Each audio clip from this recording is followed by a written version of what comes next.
BBC Hereford and Worcester. 8:17 with the news headlines, and Leicester has become the first city in the UK to have a local lockdown imposed. Non-essential shops won't open today, and on Thursday schools will close for most pupils. The reopening of pubs, restaurants, hairdressers in the city, that will be delayed. It's affecting more than 300,000 people. The Health Secretary, Matt Hancock, says Leicester has accounted for 10% of all COVID-19 cases across England in the past week. He says he understands that it's difficult for people in the city, but believes it's the right thing to reimpose restrictions. We are doing this because it is in the best interests of Leicester to get a grip on this spike, and it's just so important that everybody plays their part. Professor Brian Ford is a retired microbiologist and was responsible for introducing the biohazard law, which governs the safe handling of viruses, which has been adopted worldwide. Morning to you, Brian. Morning to you, Tony. Now, what do you make of this decision to introduce a lockdown in Leicester?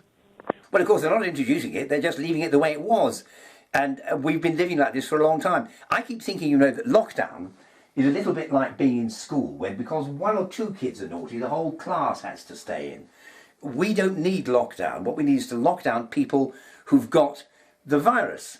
And you do that, of course, by testing who's got it and tracing where they are, which until the middle of March we did. At that time, we just abandoned it. But countries in Asia and in New Zealand, where they copied Asia, where they've used automatic phone apps to trace whether you've been in contact with somebody, and they warn you and they send you a message because of satellite navigation if you go where you shouldn't go. All that kind of stuff is automated. And countries that have that have largely banished it. They're mostly now back to normal and have got it under control. We allowed it to get completely out of control. But what if somebody's asymptomatic? They won't necessarily know that.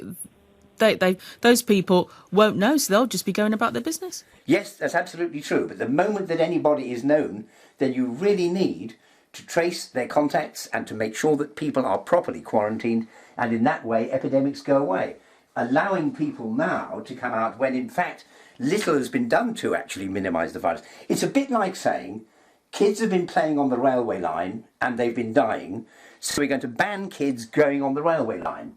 And then a month later you say, no children have died, so they can start playing on the railway line again. I think letting it out now could be extremely dangerous. And meanwhile, people at home are concerned. Am I getting the virus in my house? Can I give you some tips that everybody might like to think about that would actually make them feel safe in their homes?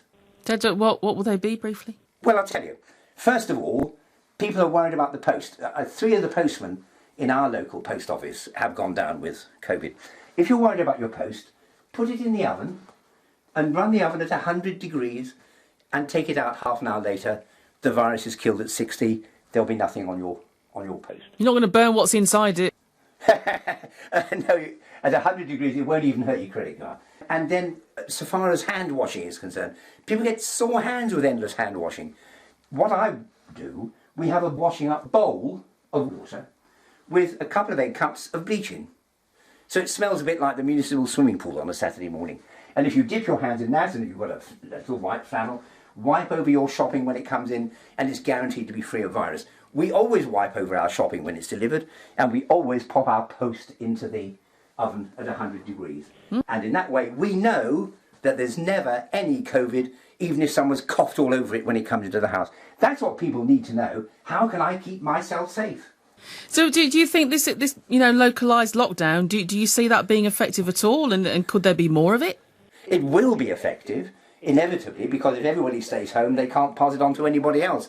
But it is going to be extremely complicated as time goes by, when various communities suddenly peak up, and from one place to another, you will find that the regulations differing. After all, if I lived in Leicester now, and I was determined that I was going to go out and about and enjoy myself, I'd just jump in the car, and here I am, pre-symptomatic of COVID-19, I would jump in the car and drive to somewhere else.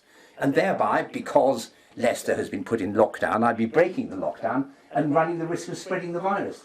It seems pretty short-termist to me. We've got to find out who has got it and where they are. It's all very well saying we've got a whack-a-mole strategy, but at the moment we don't know where the moles are and we haven't got anything to whack them with.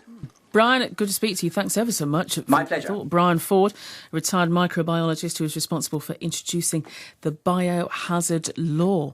8:26 now.